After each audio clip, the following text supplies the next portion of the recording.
The space station hung in the darkness like a metal spider, its long arms reaching out toward Earth. Ambassador Keth Vorun stood at the viewing window, looking down at the blue planet below.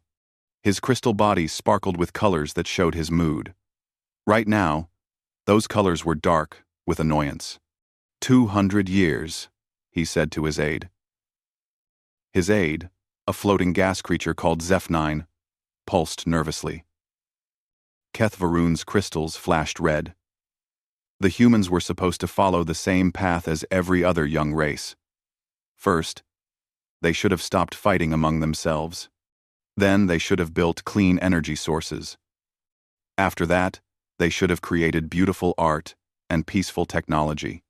Only then would the Galactic Confederation invite them to join the great family of civilized worlds.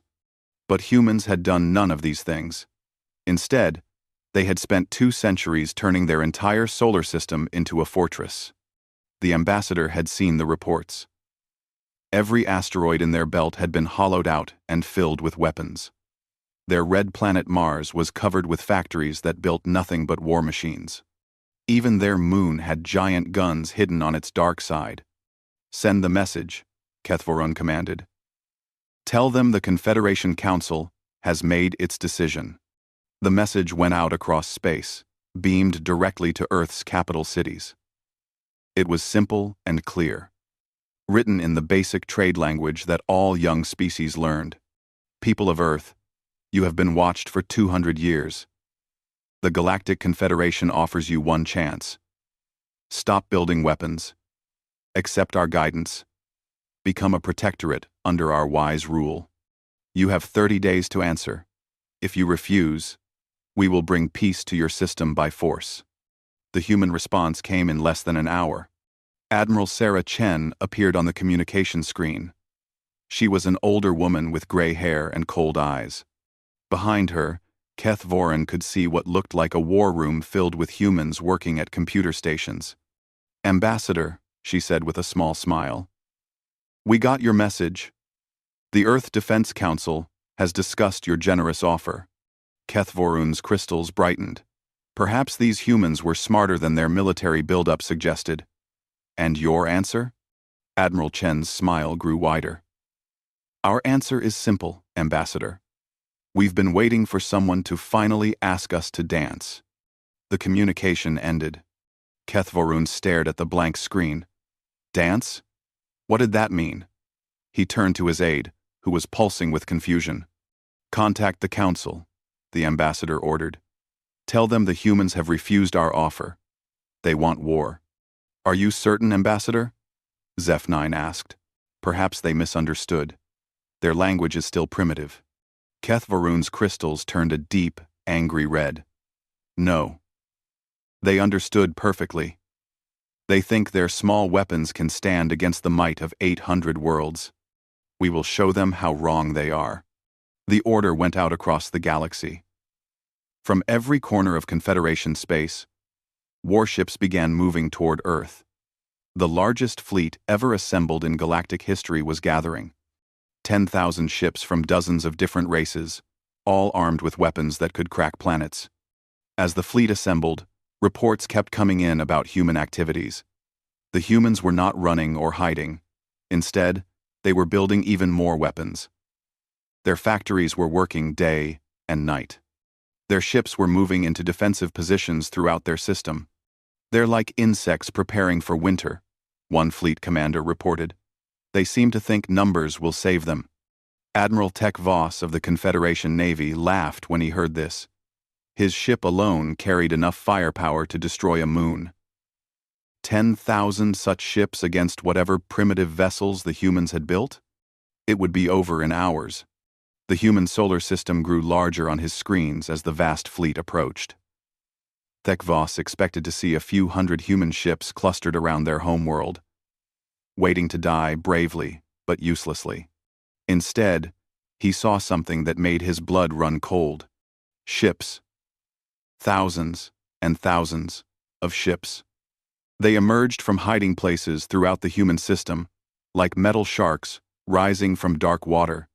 They came from behind asteroids, from the shadow of planets, from empty space where nothing should have been hiding. But that was not the worst part. The worst part was the message that came from every human ship at the same time.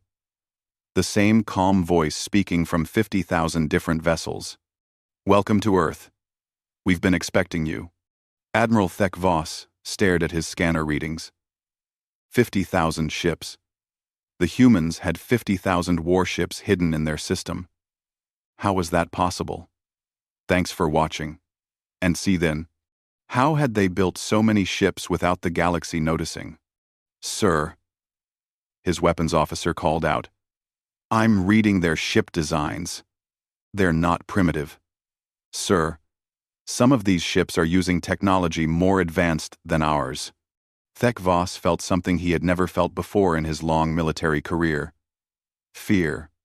Real, cold fear. On Earth, Admiral Chen stood in her command center, watching the alien fleet on her screens.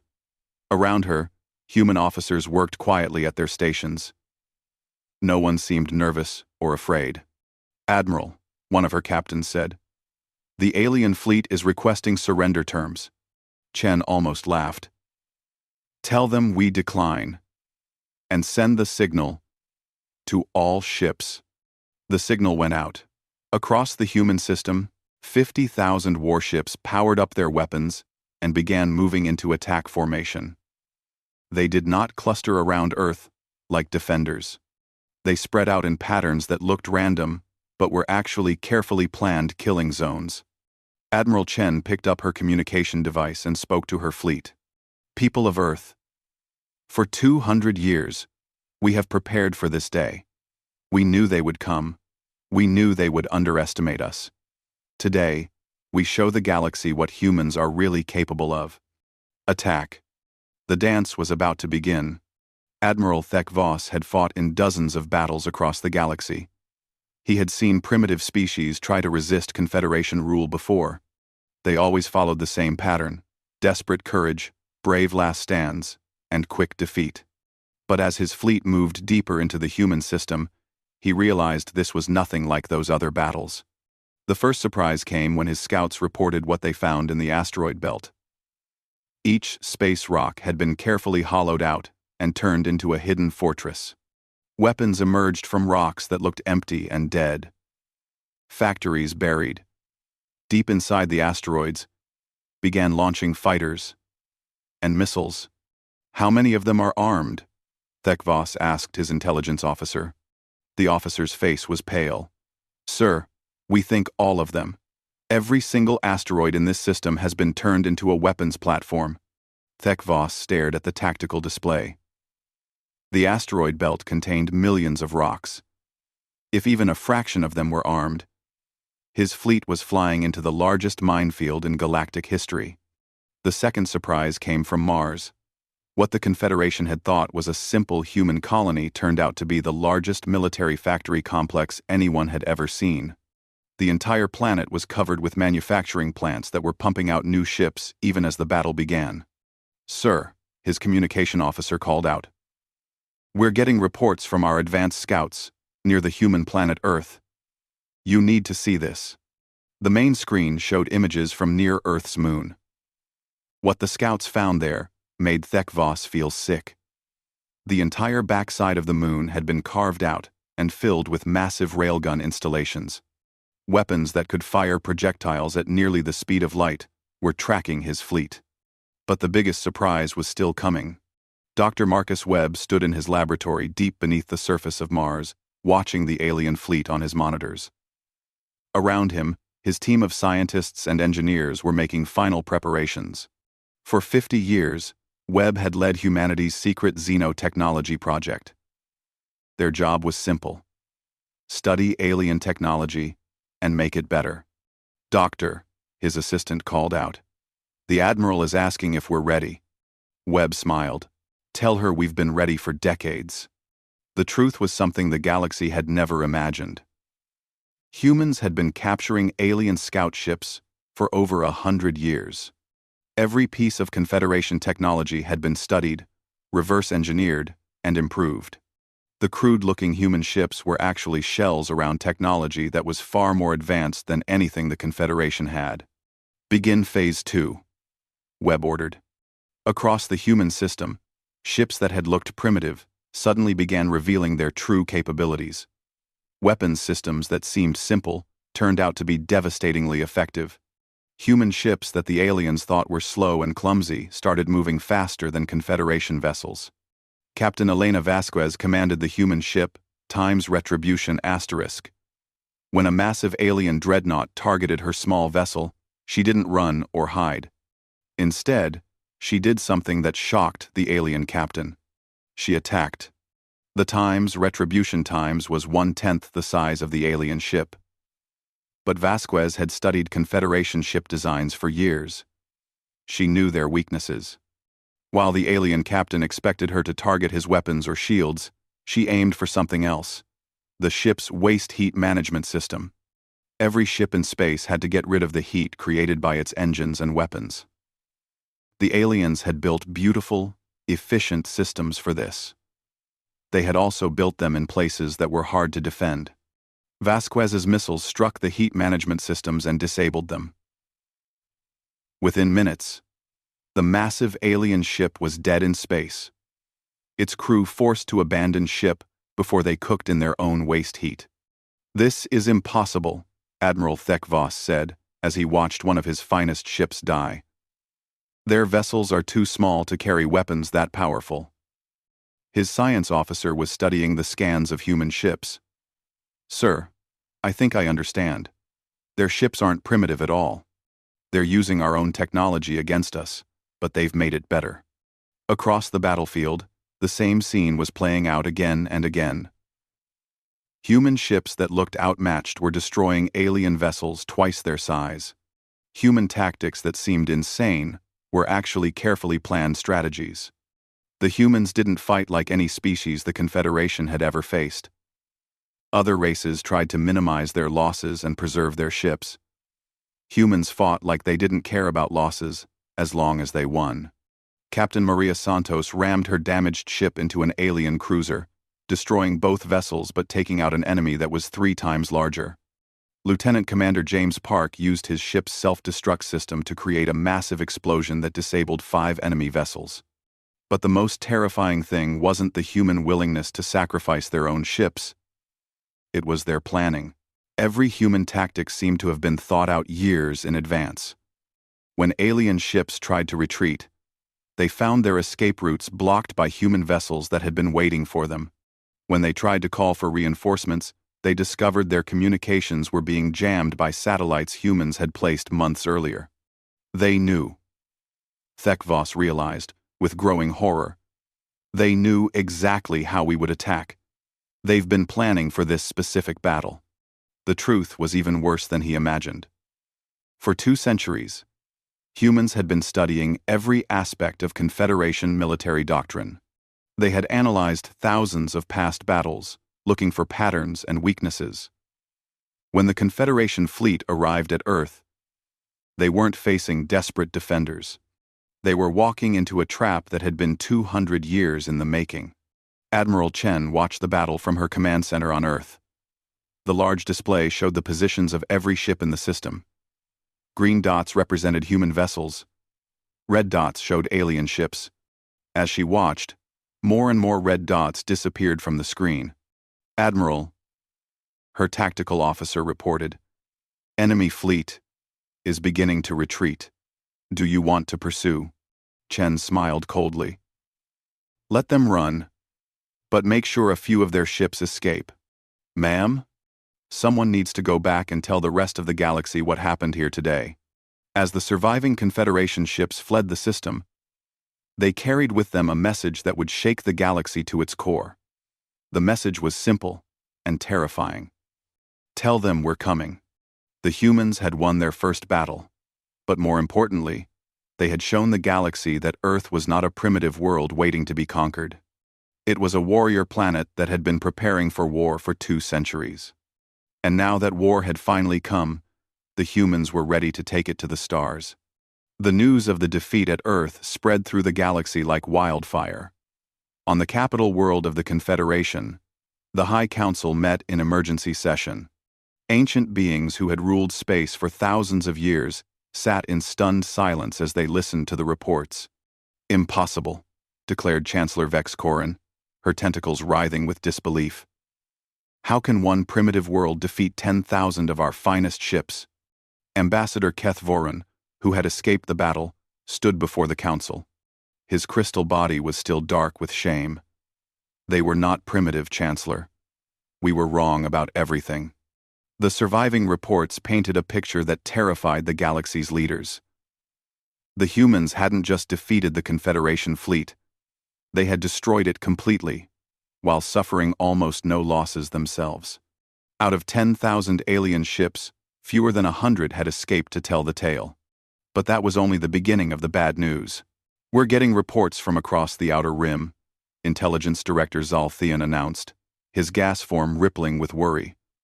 "Human ships are appearing in systems we thought were empty. They've been building colonies and bases in secret for decades." The truth was even worse than the Council feared. While they had been watching Earth, humans had been sending colony ships to hidden locations throughout the galaxy. These weren't peaceful settlements. They were military bases, fully armed and ready for war. General Harrison Pierce stood on the bridge of his command ship as it emerged from hyperspace near the Rigel system. Behind him followed the largest human fleet ever assembled outside of Earth space. 5,000 ships, all built with technology captured and improved from Confederation designs. "General," his communications officer reported, "we're being challenged by the System Defense Force. They're demanding we identify ourselves." Pierce smiled. "Tell them we're tourists, and begin the attack." The Battle of Rigel Station became the first major human offensive action outside their home system. The Confederation defenders expected to face the same kind of primitive tactics they had heard about from Earth. Instead, they encountered something far more sophisticated. Human ships didn't just attack the station's defenses. They systematically targeted the supply lines, communication networks, and support facilities that kept the base running. While Confederation commanders focused on destroying enemy ships, humans focused on winning the war. Captain Lisa Park commanded a squadron of human fighters as they swept through the Rigel system. Her mission wasn't to destroy alien ships. It was to capture them intact. "Remember," she told her pilots over the comm, "we want prisoners and intact technology. Dead aliens can't teach us anything new." This was another thing that terrified Confederation forces. Humans didn't just fight to win battles. They fought to learn. Every captured ship was studied. Every prisoner was questioned. Every piece of alien technology was analyzed and improved. But the real shock came when humans deployed their secret weapon at Rigel Station. Dr. Sarah Kim had spent 20 years developing what the human military called Gray Death. It wasn't a weapon that destroyed things. It was something much more dangerous. A weapon that converted things. The nanite swarm spread through Rigel Station like a plague, but it didn't kill the alien defenders. Instead, it began converting the station's manufacturing systems. Within hours, the same factories that had been building Confederation ships were producing vessels for the human fleet. "My God," whispered Confederation Admiral Zeth Kalar as he watched his own base turn against him. "They're not just conquering our stations, they're stealing them." The Admiral tried to retreat with his remaining ships, but discovered that humans had predicted this move too. Escape routes were blocked. Communication lines were cut. His fleet was trapped in a carefully prepared killing zone. As his flagship died around him, Admiral Zeth Kalar sent one final message to Confederation High Command. The message would become known throughout the galaxy as the Rigel Warning. "They don't fight like warriors," he transmitted as human ships closed in around him. "They fight like a plague. Everything they touch becomes part of their war machine. Stop them now, or we're all doomed." But stopping the humans was proving impossible. On Earth, Admiral Chen stood in the new Strategic Command Center that had been built deep beneath the Pacific Ocean. The walls were covered with displays showing human fleet movements across the galaxy. Green arrows represented human forces advancing into Confederation space. Red zones showed alien systems that had fallen to human attack. Admiral, her chief of staff, reported, "We're getting reports from all fronts. Every human offensive is succeeding beyond our projections." Chen wasn't surprised. For 2 centuries, Earth's best minds had been studying galactic warfare. They had identified every weakness in Confederation military doctrine. Now they were exploiting those weaknesses with ruthless efficiency. The Confederation's biggest mistake was thinking that their technology made them invincible. But humans had learned something important from their own history. Technology was only as good as the tactics that used it. "Status report on Operation Deep Strike," Chen ordered. "All fleets are in position, Admiral. We're ready to begin the second phase." Chen nodded. The first phase had been about proving that humans could fight. The second phase would be about proving they could win. Across the galaxy, human fleets that had been hiding in deep space began moving toward their targets. These weren't random attacks. Every target had been carefully chosen to maximize damage to the Confederation's ability to make war. Shipyards were the first priority. Humans didn't just destroy them. They captured them and converted them to build human ships. Communication centers were taken intact so humans could monitor alien military traffic. Supply depots were seized to fuel the growing human war machine. Most terrifying of all was the speed of human expansion. While Confederation forces were still trying to understand what had happened at Earth, human fleets were already striking deep into alien territory. Captain Elena Vasquez, promoted after her victory in the first battle, now commanded an entire battle group. Her ships struck at the Centauri mining complex, one of the Confederation's most important industrial centers. "Remember the plan," she told her captains. "We're not here to destroy the complex. We're here to take it. Every mining ship, every processing station, every transport that works for us instead of them, makes us stronger, and them weaker." The attack was over in 6 hours. The complex was captured intact. Its alien workers given a simple choice: work for the humans, or be relocated to a safe world far from the fighting. Most chose to stay and work. Within a week, the Centauri complex was producing raw materials for human ship construction. This pattern repeated itself across dozens of systems. Humans didn't just conquer territory. They absorbed it. Every captured base made them stronger. Every defeated fleet gave them more ships to study and copy. The galaxy was learning a terrifying truth about humanity. They weren't just good at war. They were good at turning war into industry. Every battle made them more powerful than before. And as reports of human victories poured into Confederation capitals, one thing became clear to every alien leader. The humans weren't just winning battles.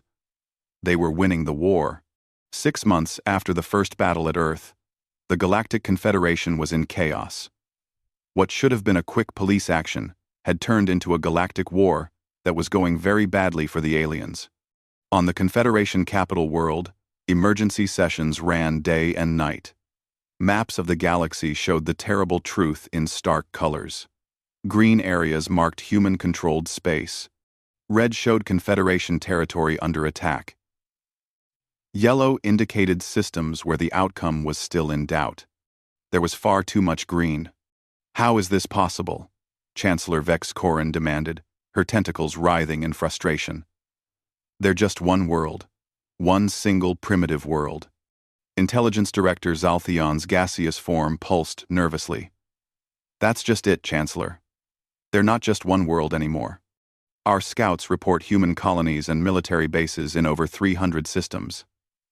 Systems we didn't even know they had reached." The truth was becoming clear to Confederation leaders. While they had been watching Earth, humans had been secretly spreading across the galaxy for decades. Every one of these hidden colonies was now revealing itself as a fully armed military base. But that wasn't the worst news. The industrial reports are even more disturbing. War Minister Kex Valen announced. Every facility the humans capture is converted to their use within days. Their production capacity is growing exponentially. 1. The humans had turned war into an industrial process. Traditional Confederation thinking viewed war as an unfortunate necessity that required careful resource management. Humans treated war as a business opportunity. General Harrison Pierce stood in the command center of his new flagship, a vessel that had been built entirely from captured Confederation technology.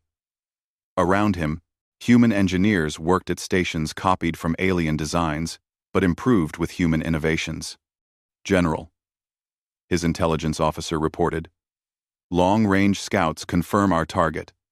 The Vega Manufacturing Collective is the largest industrial complex in this sector. Pierce studied the tactical display. The collective consisted of 12 planets and 40 space stations, all dedicated to producing civilian goods for the Confederation. It was defended by only a light garrison fleet, since no one had ever attacked such a peaceful target before. That was about to change. Begin Operation Harvest, Pierce ordered. The human attack on Vega was unlike anything the galaxy had ever seen. Instead of a massive fleet assault, Pierce used a strategy that had been developed by human military thinkers over the past century. Small groups of human ships struck at dozens of different targets simultaneously. Each group was just large enough to overwhelm local defenses, but not so large as to seem like a major threat. By the time Confederation forces realized what was happening, the entire collective had been cut off from outside help. But the humans didn't destroy what they captured. They converted it. Dr. Marcus Webb had perfected the process during his years of studying alien technology. Human engineering teams could analyze any Confederation facility and redesign it to serve human purposes in a matter of days. Manufacturing plants that had been making household goods were quickly converted to produce ship components. Mining operations were redirected to extract materials needed for human weapons. Research facilities were repurposed to improve human technology. Within 2 weeks, the entire Vega Manufacturing Collective was working for humanity. This pattern was repeated across dozens of systems. Humans didn't just conquer territory, they absorbed it. Every captured facility made their war machine stronger. Captain Maria Santos, now commanding her third ship after losing 2 in battle, led a raid on the Altair communication hub. This facility coordinated military communications for an entire sector of Confederation space. Remember, she told her assault teams, we want the facility intact. Dead technicians can't teach us how their systems work. The assault was swift and precise. Human Marines stormed the station while suffering minimal casualties. Within hours, human technicians were learning how to operate Confederation communication systems. But they didn't just learn how to use them. They improved them. Within days, the humans were using the captured hub to intercept Confederation military transmissions across the entire sector. Enemy fleet movements, supply shipments, and strategic plans were all being monitored by human intelligence. The psychological effect on Confederation forces was devastating. Commanders who had felt confident in their secure communications suddenly realized that humans were listening to everything they said. Admiral Thek Voss, one of the few senior Confederation officers to survive the disaster at Earth, found himself commanding the defense of the core worlds, the ancient heart of galactic civilization. Sir, his intelligence officer reported, we're tracking at least 50 human fleets moving toward the core. They're coming from every direction. Thek Voss studied the tactical displays with growing despair. Human forces weren't just advancing on single fronts. They were attacking everywhere at once, forcing Confederation defenders to spread their remaining forces thin. But the numbers were even worse than they appeared. Every human ship that was destroyed seemed to be replaced by 2 more within weeks. Every Confederation ship that was lost was gone forever. How many ships do they have? Thek Voss asked his aide. The young officer's voice was barely a whisper. Sir, our best estimates suggest the humans now have over 200,000 active warships. 200,000. The Confederation had started the war with 50,000 ships spread across the entire galaxy. The humans had somehow built 4 times that number in just 6 months. The secret lay in humanity's approach to manufacturing.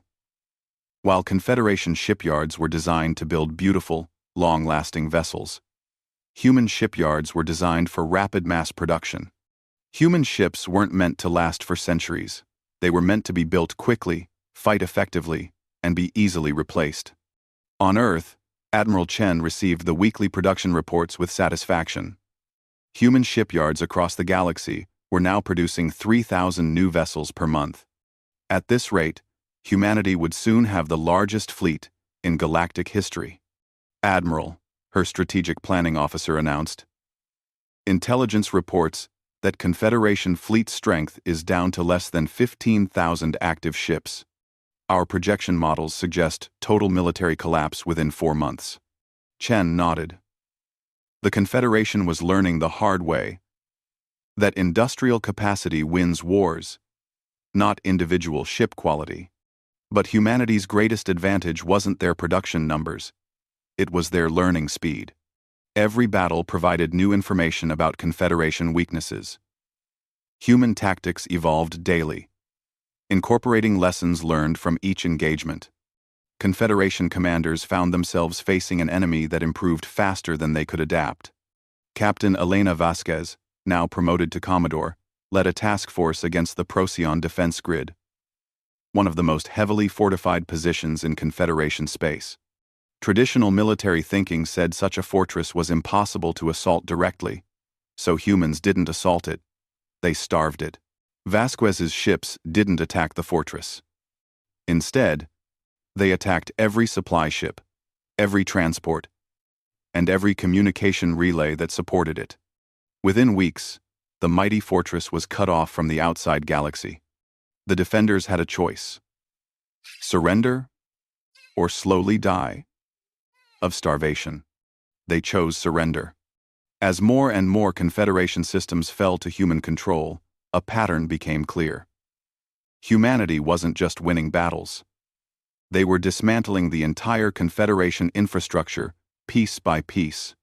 And with each victory, the human war machine grew stronger while Confederation resistance grew weaker. The galaxy was learning a simple but terrifying lesson. Humans didn't just fight wars. They perfected them. 1 year after the Confederation declared war on Earth, the massive human fleet approached the capital world of galactic civilization. The planet below was ancient, its cities built by races that had ruled space when humanity was still discovering fire.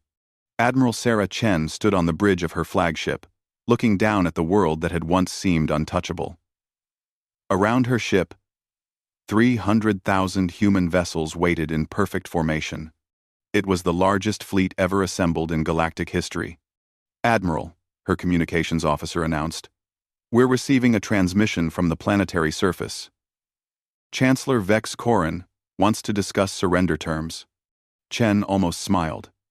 A year ago, the Confederation had demanded Earth's surrender. Now, the tables had completely turned. "Tell the Chancellor I'll see her in the Council chamber in 2 hours. And send this message to all human fleet commanders. The war is over. We won." The Confederation capital had never been conquered. For 5,000 years, it had been the center of galactic power.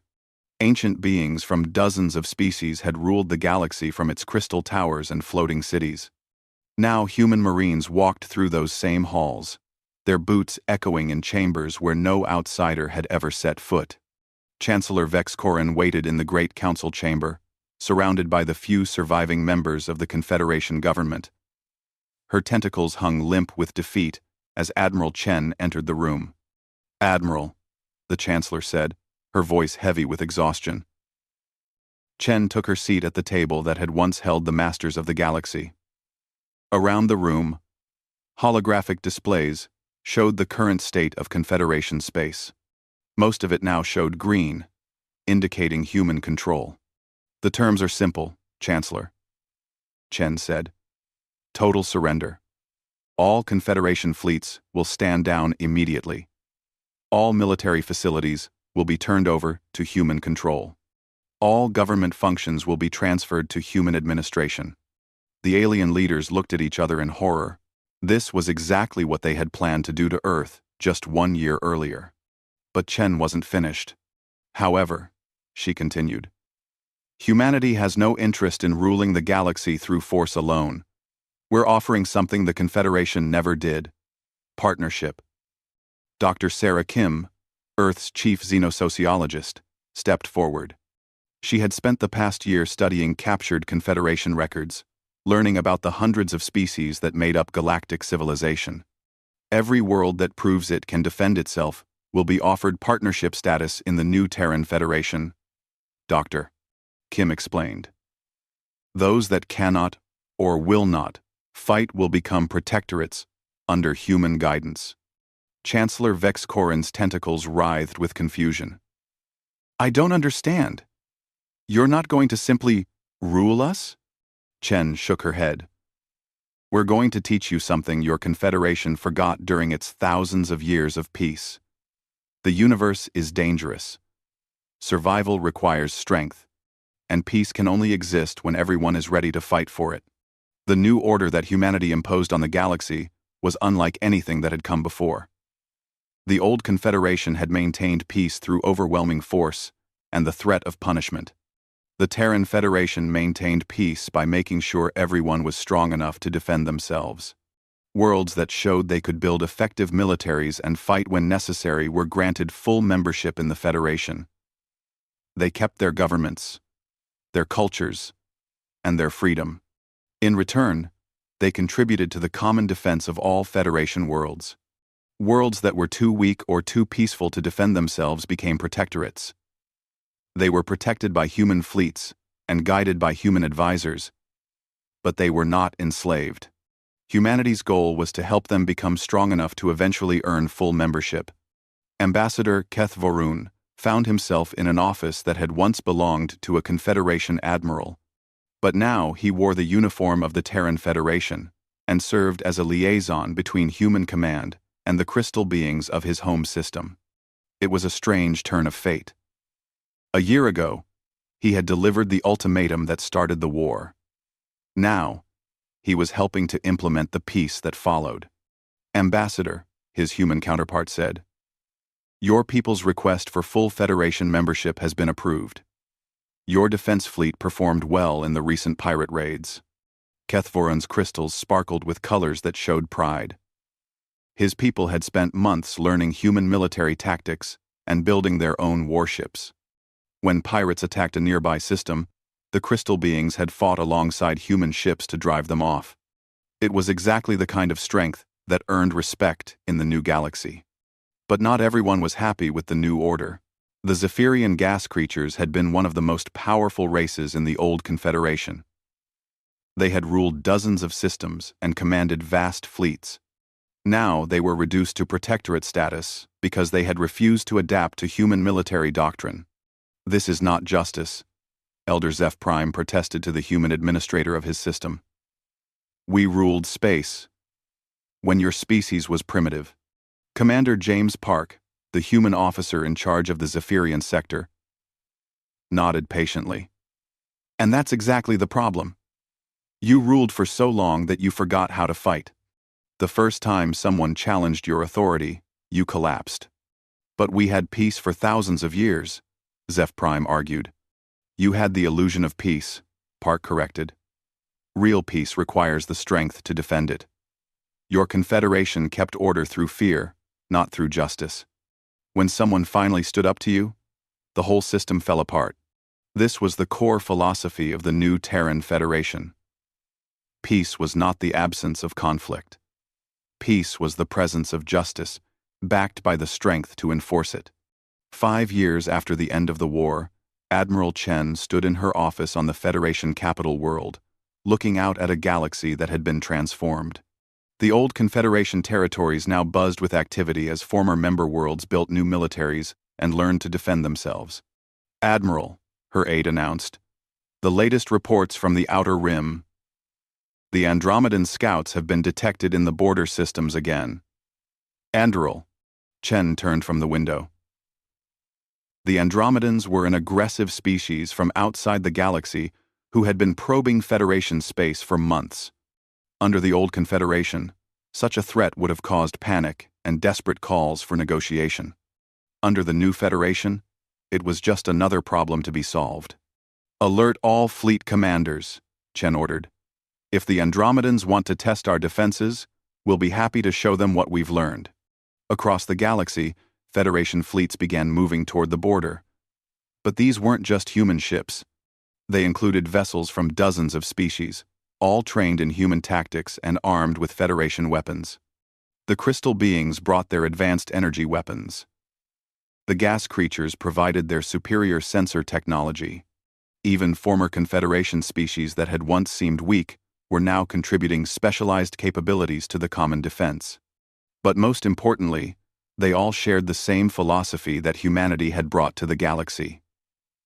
Strength through preparation, peace through strength, and justice through the willingness to fight for what was right. The Andromedans would soon learn what the Confederation had discovered too late. The galaxy was no longer ruled by ancient species who had forgotten how to fight. It was protected by a Federation that had never forgotten war was always possible, and had spent centuries preparing for it. Admiral Chen smiled as she watched the Federation fleets deploy. The galaxy had proclaimed war on Earth because they thought humans were too primitive to deserve membership in galactic civilization. They had been wrong. Humans weren't too primitive for the galaxy. The galaxy had been too civilized for its own good. And now, finally, both sides were ready to build something better. A civilization strong enough to defend itself, and just enough to be worth defending. The dance was over. The real work could finally begin.